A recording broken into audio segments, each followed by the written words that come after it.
What's up, guys? We're back. I'm John. Ellie. Courtney. Teresa.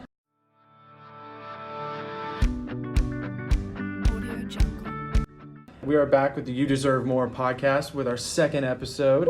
The first episode was a large success, if I could say so myself, and I believe the rest of the team would say that. Just a quick check another time because we are in one of the most stressful times of the year. How everybody is doing. Courtney, how you doing? I'm tired. I'm tired. She's drinking a large Java coffee. Yeah, I wish y'all could see that. At 7:30. Courtney needs a little help right now. She needs a little love. That's all it is. Miss Teresa, how are you doing? I'm good. Love. I had the day off, so. Yay! Lovely. That sounds We like to nice. hear that. We like to hear that. And Ellie? Yeah, as again, very excited for the breaks and stuff. Very excited actually to be finishing up schools and also feel really thankful. You guys are my early Thanksgiving present. Like, I'm thankful that you guys are in my group. Like, I feel like we worked hard and the first episode was definitely something. It was a hit. Yeah, it was Straight a up. hit. It was a hit. No way around it. It was a hit. It was a hit. Yeah, it was different experience, but I'm glad you guys are And along in this journey with me. And straight up, Dr. Molly, if you can hear this right now, I want you to know that this is a conversation among friends, and you've put us all into friend groups now, rather than just a project.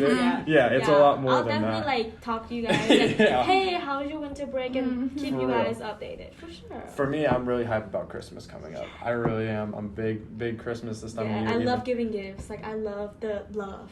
Even though this time of the year seems really lonely because it gets dark really early, and I don't really want to do anything, so I kind of aspect. Yeah.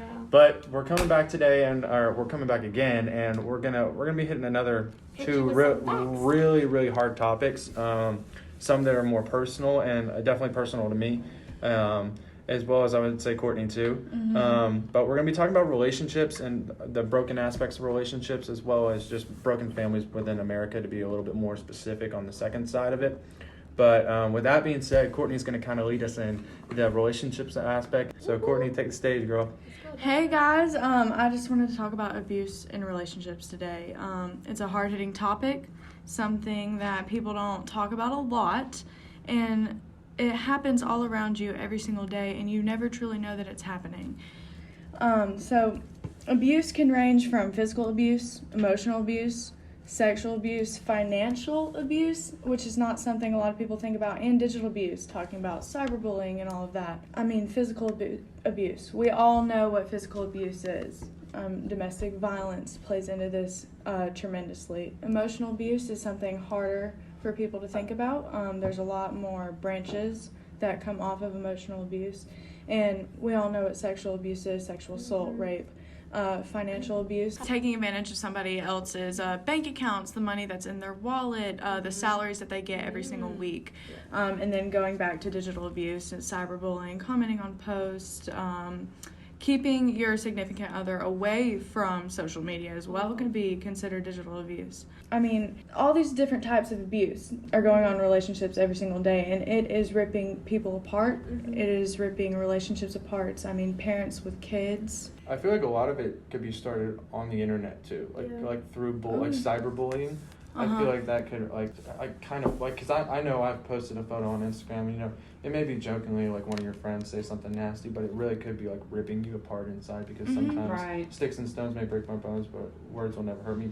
That phrase sometimes doesn't really come to fruition. Oh yeah. Words do hurt, but I think that could be a great place where it really does start, and it kind of just starts to rip you apart. Yeah. But I mean, it could be a lot more. I mean, I just know for me personally, those little side comments where someone makes a little nasty comment, I'm like, come on, man, like. I mean, screw you, but like it seems like it's all fun and games, but it's those little comments that linger in the back of your mind. Sure. Yeah. And this doesn't even have to do with just like significant others. I mean, this could be your friends as well. Yeah. Like any relationship, really. And like your parents, your friends, your significant other, any family member. Yeah, I mean personally, Courtney, you were talking about how social media wise, like what is it called, digital abuse. I did not know about that, because now I thought about it. You're right, because like I can like take away like ground my partner or something, you know, so and then like grab their phone away and keep them away seriously? keep them I away didn't from know that. Yeah. keep them away from contacting their parents or something like I that. didn't know that. Like That's crazy. you're like, what is the word, like they're like They're trying to be controlling. yeah, they're like isolating them, like Yes, putting them isolation. in like cage them and like thinking they're an animal or something. Yeah, a lot of people That's don't think about crazy. digital abuse. I mean, Yeah, like I you didn't said, even know that exists. it keeps, like, it could be your significant other keeping you from talking to certain people over the phone, texting, phone calls, FaceTime, Yeah. whatever it may be. Yeah. Staying off Instagram, not allowed to post certain things on yeah. Instagram, Facebook, Twitter, whatever it is you use. Oh, I just thought it was like a smart comment. It's a whole lot of other things that Yeah. people don't think about. It's a whole nother branch Wow. off of abuse that you don't know about. I mean, we talk about cyberbullying and all of that, but it goes way deeper into your Yeah. personal life as well. Yeah. So what is gaslighting, Courtney? Gaslighting is a concept that is geared towards relationships, significant others. So it's like after you have a fight with your significant other, or your boyfriend or girlfriend has an outburst at you, it's the abuser will attempt to turn the situation around and make it seem like it's the victim's fault. Right. Like reverse psychology. type Yes, stuff. Yeah. reverse psychology, definitely. I mean, it's a technique where a person or an abuser will make a victim question their reality, their sanity, in order to just gain power over them, because in the end that's their ultimate goal, is Just to control. control this Yeah. person, Right. to have power over And this I person. feel like even though like it should be in a loving relationship, this is an abusive relationship. We could go back to even like the first episode that we had, is when Ellie was talking about that person targeting those insecurities and ripping those each innocents. reaching in and just pulling every one of those out, because I feel like people that happens to is like they don't even really notice. Yeah. Like it just next thing they know, it's like they're sulking because they caused everything, when really it may not even been them at all. No, I mean, it's typically not them. I mean, the abuser will, like you said, reach inside of them and grab they each and every know? one of their insecurities, but they don't even know it's happening to them, because that's what they think is real. That's what they think is love. I wonder like statistically how often that happens, like, or stuff like that happens. Does it happen a lot? Like, In my research, I found that 24 people are victims of rape, violence, or stalking every minute in the U.S. Whoa. that's 24 people every minute That's just in the U.S.? in the U.S. In a minute, So like think right about now. what it is worldwide. Calculation? Do I have my calculator? Oh, she said I'm gonna calculate it. I mean, to add all of it up, it's more than 12 million women and men in a year. Oh my gosh. Wow. I don't know how many zeros that is. And I mean, we're talking about, and that's just That's more people than- over 18. You want to talk about children? Oh, then that goes back into. I mean, many people do not believe that children and teens go through abusive relationships like this. However, according to the National Domestic Violence Center, majority of children between the ages of 11 and 17 experience a form of abuse by an intimate partner. So that 11 that years goes old. that goes back to what Teresa was talking about in her first one. It's like it starts in that lower level, like when they're kids, and it just. Good Lord. And if a kid is being treated like this, I mean, statistically starting at the age of 11, they learn these behaviors and they go on to do it themselves to other people. I mean, I feel like that's really saddening, because especially when you're young, you know, you get into a relationship, you're supposed to be feeling that puppy love, you know, that handhold, that fuzzy, warm butterfly feeling in your stomach, but like you don't, without even noticing, somebody's literally like abusing you. Like imagine all of that, like everything just shattered away. Hey, by the way, you're being abused. Like what the heck, you know? And I just feel like it definitely would like morph someone into something they're not. But you know, that's 100%. your definition of love. It just changes. Like, what is love? And it definitely will make like the victim, and also I feel the abuser, to like change the definition of something so pure. Again, love supposed to be warm, beautiful. Supposed to be, you know, like love. It can be any way, but like it's supposed to be something That feels good. It's supposed to be Yeah. positive. No Yes. matter what your belief You're is, supposed it to should be be safe. cherished, Yes. and it's supposed Yes. to be Happiness. a security in a way, and Yes. it's supposed to be your best friend. Yeah. Right. Mhm. But I mean, it turns into more of like a a servant. demon, like You turn into a monster. servant in a way, Yeah. in my mind. No. Uh-huh. So definitely. So is there any rights that we have in the United States or even like worldwide that will definitely, speak up for these victims who are, going through it? What can we do? Can we do as a, As a fellow population or a friends? community Yeah, just around these exactly. people? Mhm. Even as what a can we do to friend. help them? Yeah. Even as a friend, what can we do? Yeah, so victims, no matter what victim of abuse like you are from, no matter what an abuser has done to you, you have rights. Laws have been passed, basically require that victims are given information, protection, and a role in any criminal justice proceedings that they're involved in. And victims' rights is a big thing to me personally because I worked as a victim advocate in training for a year of high school. And everybody that I talked to, and that's what I told them that I did, what's a victim advocate? I mean, people don't know that victim advocates are there for them. I mean, what does advocacy mean? I mean, they are your voice. That's what victim advocates are supposed to do for people. Preach. Yeah. Preach. I mean... Preach it, girl. Yes, girlfriend. For real. I mean, just to list a few rights that victims are given in the United States, at least. You have the right to be informed. You have the right to protection, the right to apply for compensation if needed, restitution from your abuser, return of your personal property. I mean, a speedy trial and enforcement of victims' rights in general. I mean, and people don't know that those are things and those are resources for them. I'm sorry, do you mind explaining what restitution means? Restitution is basically, I'm just going to give an example. If somebody kicked your door in, then they would have to pay you Compensation?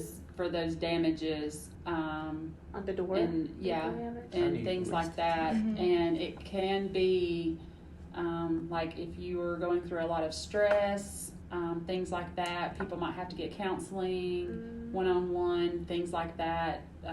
Pay to be in, to do the groups and stuff like that. And that could be them having to reimburse you for those kind of things. So I see. Yes, ma'am. Thank you. So, I mean, you just mentioned counseling, and you were talking about you being an advocate within your past studies and within the career-wise that you're going into even more so. But, I mean, the real question that I have is how do these victims feel, like, afterwards? Like, we talked about PTSD. We talked about it a little bit. We talked about it a lot in the first episode. But is there that type of thing with them, or is there, like, certain Is there, like, suicidal? mental aspects? What do you think, or what have you found that's been going on? So, I mean, PTSD is obviously a big thing with any type of abuse, like we were talking about domestic violence and human trafficking in the prior podcast. I mean, when we're talking about abuse in relationships and we're talking about physical and sexual and emotional abuse, and these types of things do perpetuate PTSD on a person. I mean, the abuser is stripping the innocence from that person no matter what they're doing, what type of abuse they are perpetuating onto the victim. I mean, they're taking away their feeling of empowerment. They're taking away their feeling of confidence. Confidence is a big thing when you're talking about abuse in a relationship, because after the relationship, the person feels like they can no longer go on. They'll never find a person that, quote, loves them like that person There's did. no hope in a way. Yeah, there's no hope for them. I mean, these are just a few of the things that people feel after abuse goes on in the relationship that they were in. I mean, they don't know what a true relationship is. They don't know what love is. Because think about if we're talking about kids that started having this abuse happen to them when they were 11 years old. I mean, they find it normal. Yeah, it's normal to normal. them. I mean, how are they going to know what's a true relationship or not? Which goes back to what they were saying in our first episode, which is just having this deal with people that don't know any difference other than being just within a terrible, like, domestic relationship, a terrible just violence within it, and just there's really no love without within the relationship itself. So, and it's what they've known since they were 9, 10, and where you said 11 years old, because, I mean, in the story that Teresa talked about, there was 2 children that witnessed their mother get killed in cold blood. Yeah. So, once again, I can't imagine seeing that, or even much less hearing about it face to face, which would be even more terrifying. But if you guys haven't noticed, and if the people listening haven't noticed already, what we try to do, and it was really crazy, it was like the stars all aligned with this project, is that all of our topics for this entire semester lined up together pretty well. And a lot of it is it's kind of dark in a way. It's a very serious note. I mean, you could say that starting off with domestic violence isn't the happiest thing to do, and then moving to human trafficking, which is a very real thing here in Atlanta, as well as domestic violence. And I feel like domestic violence around us in Dawsonville and Dahlonega in this area can happen more so to a higher grade, where there's more murder cases in a sense, and it can be more just tragic and more drastic. But human trafficking here in Atlanta is one of the biggest places in the world. But and then I think that boils down to all the relationships problems in the aspect of just growing up. But I mean, it's going to lead us into our final segment, which thankfully I've been able to take, and I'm very happy to take it because it's something that's very close to me. And that's just really dealing with broken families within America. It's a very solidified piece of what we wanted to study and where we are studying, and it really holds true to me. I'm a child of a divorced family. I'm a child who lost his mother and lost his father in a way, because he had a stroke and now he can't work. So a lot of this is very real to me because I've been in it, and I've seen kids that haven't had any parents. I've seen kids that live with both parents and they're in a terrible relationship, and people that their families are beautifully happy. And I wish nothing more than that for everybody in the world, because to feel that love, that genuine love every morning when you wake up to see your mother and father, is what everyone deserves. Right. Because it was created for that reason, for us to strive and be able to create the best person that we can. Yeah. Just some of the things that I'm going to be talking about is just some of the kind of bullet points in a way. I want to hit just the facts among death among families. Like how often does it happen? How realistic? The health aspect of it, is it a real thing? How often do we think that people are actually passing away? Mother, father, grandfather. And truly, this is not meant to be mean, but until you've lost someone that close to you, I don't think you understand what it is. And a lot of the times people say, I know what you're going through. You don't. You don't, but in that situation, you don't have to say that. Just be there for that person to lean on, and when they need somebody to talk to, they'll talk to you. I promise you that. Another thing I want to hit is marriage rates. Where are we now? Because Lord knows we have declined even more than where we are in the past, because marriage used to be super strong back in I would say, you go back into the 1800s, but if you go back into the early 1900s, you go 20s, 30s, 40s. I mean, I know my grandparents, they built their own house and they've been married for 57 years. Aww. So it's a thing for me to look up to, and for me to model my relationship around. So after that, I want to just talk about the divorce rates as well within America. So kind of those two will bounce off of each other. And then following that is just stepping into the statistic side of it, talking about financials and how that can be an effect. But I kind of just want to lean into going back into the death. Realistically, unless you're not taking care of your body, and we can go into a whole nutrition aspect of it and everything else like that, and exercise, but if you're not taking care of your body, you're putting yourself and your family at risk, because much less if you're struggling and you don't think that you should worry about yourself as much, you owe it to your family, because they love you just as much as you love yourself. Because they want to see you be the best person that you can be, and they want to love on you for every second that they have on this earth. So death among families is common, because everyone is different. Everyone is built different in the sense of, yes, we all have the same compact structure and everything else. When you get into the atomical side of the body and everything else. But there are malfunctions within people's body. There are different deficiencies and stuff like that. And that's where death comes in a little bit. And I'm not saying this is scary. I'm just saying this to make you aware. Those checkups with the doctors actually mean a lot. They can, anything like that, you can be checking small things like you can be checking your liver and stuff like that. Just those small tests that they do to check that and everything. Your lungs, your heart. Cancer's literally every day, everywhere. Women, you can even self-check, when you take sunscreen. Yeah. Seriously, wearing like sunscreen nowadays, because everyone is getting skin cancer. That's something that's super small, but you can do. But as far as death goes, like I mentioned, my mother did pass away when I was 15, but it was something very real because she had a heart condition that we didn't know about.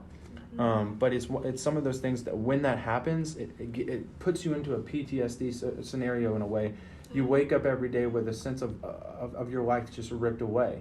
So a lot of what we want to talk about is just how do you handle that afterwards. For me, the best thing was to surround myself with a strong community and knowing that my friends were there for you. They were there for me. They were, for me, I'm a very faith-based man. They were very deep into their faith, and they knew that I needed a strong structured community rather than just a loose structure. Let's just live life type of aspect. You need to be solidified in what you want to be in the future as well. You need to be following your path and what you want to be doing, as well as what your higher plan is. But everybody's different. You may just need to do what you want to do in that moment, and that's okay. Now, when you get out of line and your friends and family are starting to notice it, that's when you need to come back in. But a lot of it is just finding that niche that works for you, that makes you connected to where you think that everything is centralized and that your heart's good and you can connect everything with your mind and your heart. Whether you got to meditate, whatever it may be, seriously, it's anything. Exercise, pick up a hobby. Pick up a hobby. Do something. So I feel like picking up a hobby is one of the most important things you can do, because if your mind is not distracted, that's all you're going to think about. Right. You're losing someone, but you can't, even though you lost someone, you can't lose yourself. You can't lose yourself. Right. It's like when you start losing yourself and you can't get your mind off something, those are called strongholds. Strongholds. Didn't know that. Didn't know that. But with the strongholds being said, I kind of want to step into just marriage rates, and this is something that's terrifyingly scary to me because as a country we don't value marriage anymore. You can drive down 400 and see a billboard with a lawyer saying, "I'll handle your divorce case." I always see it. Undo, I do. Seriously, like stuff like that in Atlanta, everywhere. So, just some quick facts, real quick. And these were pulled from a very reliable agency that I found, and it's in my paper, and I can get that link out if need be. But in 1960, 73% of all marriages had both parents in them, and they were non-divorce. In 2014, this is when the last study was done, just under 46% of marriages had both parents in them, which is a huge decline. Huge decline. Almost a full 30% decline in, I'd say, 55 years, which is terrifying to say. And then on the flip side of that, 5% of split marriages, have no parents at all. So the children is left by himself. The child is left by themselves, whether that be to adoption or being an orphan, which within the U.S. right now, our orphan system is not very good, which is terrible to say, but that's a whole nother topic. That's correct. That's a whole nother topic. Whole other podcast. Yeah. But or two. Or three. The divorce rates, which is even more terrible, have gone up over 36% within the last 55 years, which you can kind of tell with the mathematical stuff along that aspect. People don't want to fix. They want to give up. I mean, when you get into a relationship with somebody, it's not supposed to be easy. Breakup is never an answer. It's not supposed to be easy. If you love that person, and if that person is your best friend, you're supposed to wake up every day and work for them, and they're supposed to do the same for you. That's where that intimacy comes in, like having that intimacy and not just and valuing it, and not just being like undo your do or whatever you said. Like, it's not just, I do. That's literally driving down to 180, I-85. You know, literally undo, I do. It's such a big deal. I mean, how disrespectful is that? How is that supposed to make people feel about their marriage? Exactly. You know? It's like that's supposed to be love of your life, the only true love. You know, your soulmate. And now it's like, oh. Well, people don't want to be committed anymore. Yeah. They don't want to be tied down or committed to another individual. They want to do Ugh. what they want to do, and they want to be selfish. No. So I feel like that.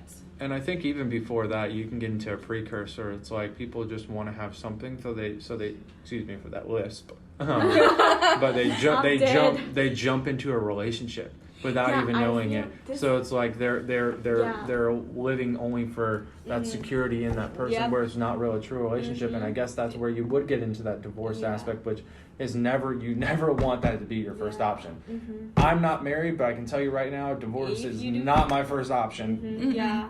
I am. Yeah. That's very far between where I want to be. But because I feel like this is just talking about, you know, like emotional feelings and stuff, because I feel like those people who jumps into relationships so fast and everything is because that void they have, that loneliness, that temporary loneliness, that like drift them into like thinking, I need someone to be happy, you know. But at the end of the day, it's like, I'm not saying like, oh, single lady, but like, you know, Beyonce ain't wrong, you know, baby girl, you can be single if you're happy, you know. So I don't want all these like people going to find so-called your true love because like you have the urges and your ideologies thinking like, oh, I need to have someone to be happy. No, man, like don't let that temporary feel hurt determine your life.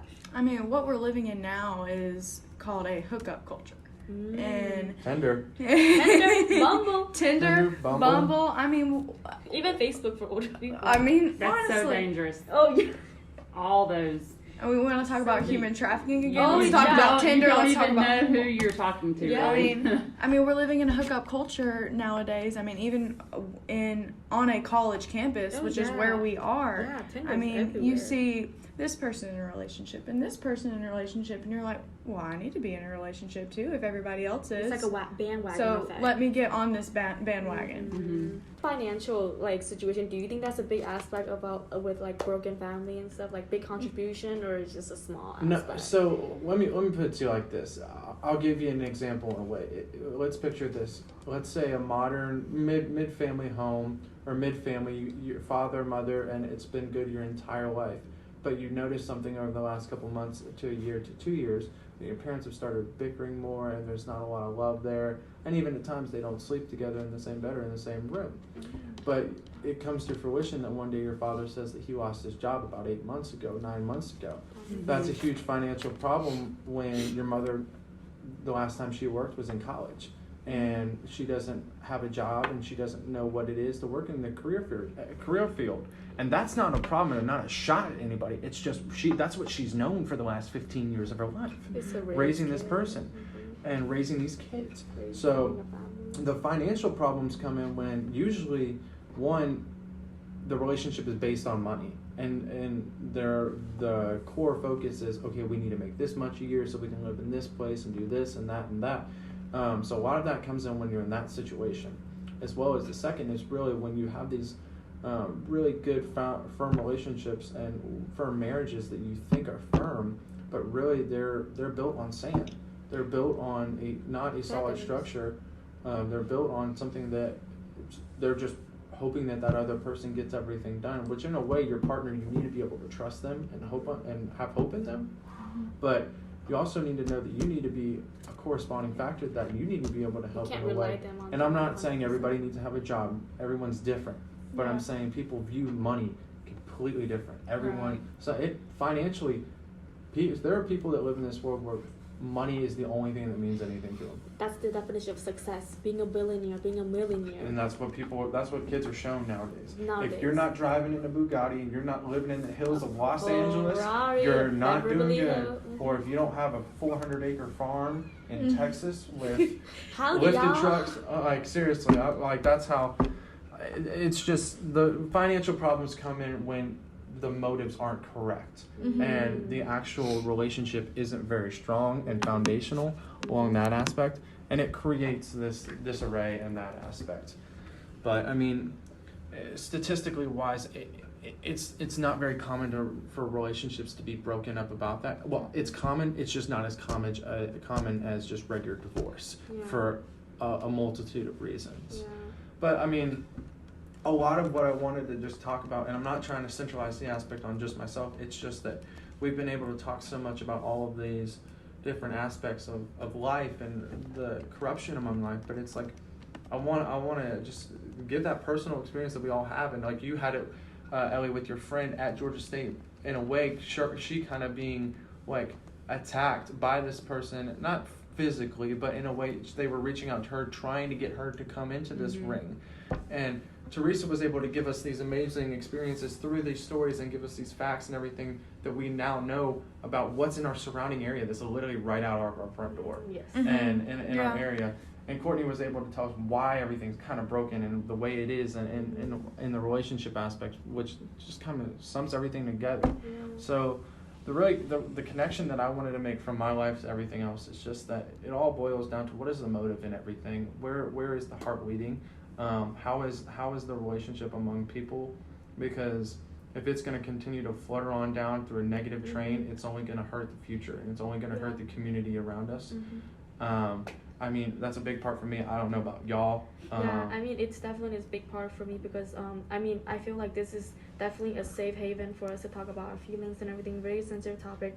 John lost his parents, and me, I lost my parents at a very young age, 6 and 10, from cancer. So that's why I want to dedicate my life to become a nurse practitioner and that specializes in oncology. Heck yes, yeah. ma'am. Yes, ma'am. Thank you. Preach, right? But Preach, baby. Preach, baby. Preach. But at the same time, it's like just because we lost somebody, it's not gonna make us any different. It doesn't make us any more special, quote unquote, unique than somebody else. And the guilt also doesn't go on you either. No. There's no guilt. There's nothing like that. If anything, your mother and your father would want you to progress in this life and step forward. So I don't understand So I don't understand those people who's like, oh, because my parents are divorced, so they are, excuse my language, but they are shitty to people. I do not feel like that justifies your reason to be a shitty person. No, it That doesn't. is not Because okay. it's going to be that tumble That's effect, that tumbleweed exactly. effect that continues on Exactly. down. So I feel like that's not okay. And I've just like, John, this is really early on our friendship, but like, I love you, man, for like, What's up, for girl? being, for Talk being, to me nicely. yeah, but for being I'm such an over here. amazing person, you know, to like keep living life, to keep spreading that positivity. Girl, you out here, know? you're going to be a nurse. You're out here saving people's lives, and you tell me I'm the good But one? You over there doing that. But Don't still, do that. you know, but still, like, and I Sorry, just feel Dr. like, Molly, we're going off for a second here. sorry. Let us do our thing. Yeah, sorry about that. But you know, and I just feel like everybody needs love, you know, definitely, and especially if you're in a situation like you know you put it at a disadvantage of somebody else. Don't use that as an excuse, but use that to make you a better person. Oh, yeah, for Right. sure. Definitely, you know. I agree. Well, I mean, I think that's pretty much all Pretty we much have, all we guys. have. Yes. I mean, we've enjoyed this. It really was fun. Once again. I mean, it didn't take us long to kind of feel comfortable and talk about these things, and most of the time it would take weeks for people to talk about this and actually get to the point in what they were trying to do. But you know, from the cast of the You Deserve More podcast, myself being John, and myself being Ellie. My name's Courtney. Teresa. I really am thankful for y'all listening. I hope you guys have a wonderful day and a wonderful holiday. Yes. See you guys later. See you.